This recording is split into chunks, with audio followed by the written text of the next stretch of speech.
안녕하십니까 성도 여러분, 최성수 목사의 말씀 묵상 시간입니다.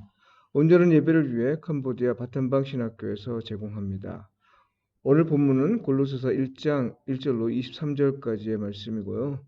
우리의 구원은 어떻게 가능했는가, 이 제목으로 말씀을 묵상하겠습니다. 추측하기로는 골로새 지역에 복음을 전파한 최초의 사람은 에바브라입니다. 그는 바울이 에베소에 머물러 있을 때 복음을 듣고 그리스도인이 되었고, 골로새로 돌아와 가족은 물론이고 그 사회에 복음을 전하였습니다. 바울이 편지를 쓰게 된 동기는 골로새 지역 교회에 잘못된 가르침이 들어왔기 때문입니다. 구체적으로 어떤 가르침인지 특정하기가 쉽지 않으나 서신을 통해 대략 정리한다면, 그리스도의 나라에 이르기 위해선 할례를 비롯한 각종 율법 규정을 지켜야 한다는 겁니다. 잘못된 가르침이 골로새 지역의 교회에 퍼졌다는 소식을 전해 들은 바울은 가만히 있을 수 없었고요. 이에 올바른 가르침을 전하기 위해 편지를 쓰게 된 겁니다. 그러니까 골로새서는 거짓 가르침에 대한 올바른 가르침을 전할 목적으로 쓴 서신입니다.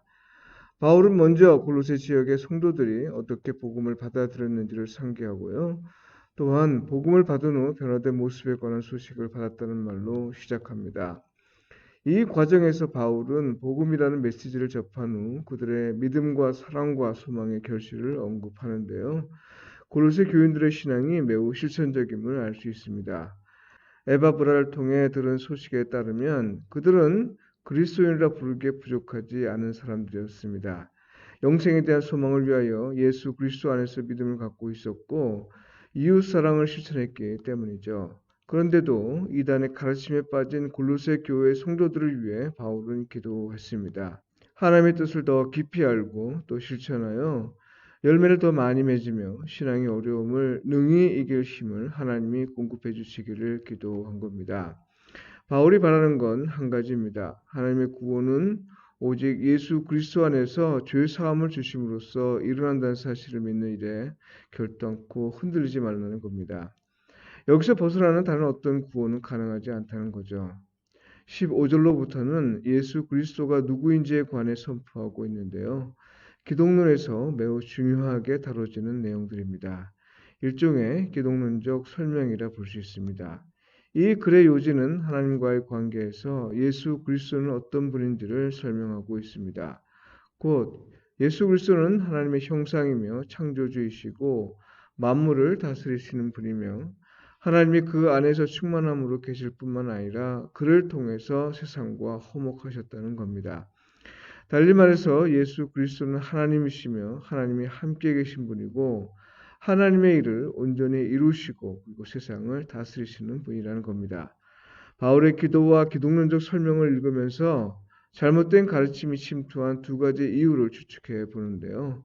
하나는 혹시 모세 율법에 비해 예수 그리스도에 대한 불확실성 때문에 잘못된 가르침이 발생한 건 아닌가 하는 거고요.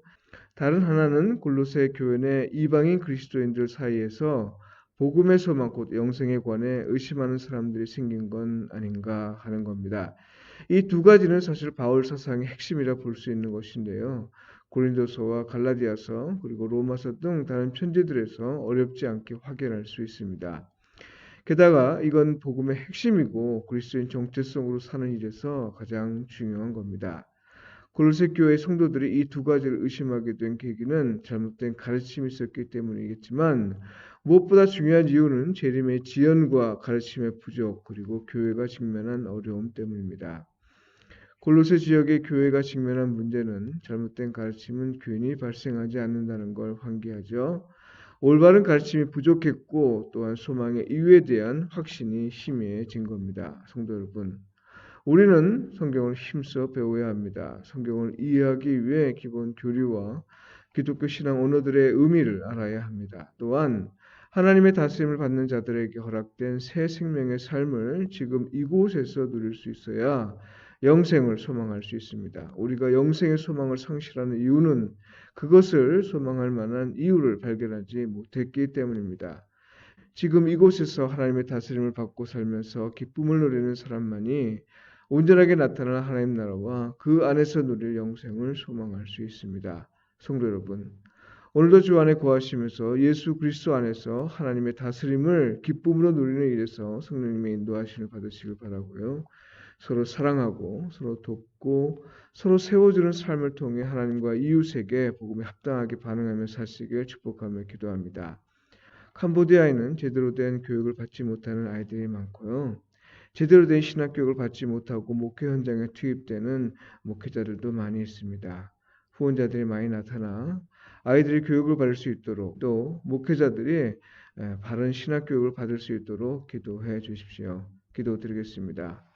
주님, 이단이 창궐하는 이 시대에 성경을 바로 알고 하나님을 바로 알아서 어떠한 유혹에도 흔들리지 않게 하소서. 모든 신령한 지혜와 총명에 하나님의 뜻을 아는 것으로 우리를 채워주시고 우리가 주께 합당하게 행하여 범사에 하나님을 기쁘시게 하고 모든 선한 일에 열매를 맺게 하시며 하나님을 아는 것에 자라게 하시고 하나님의 영광의 힘을 따라 모든 능력으로 능하게 하시며 기쁨으로 인내하고 오래 참을 수 있게 하소서.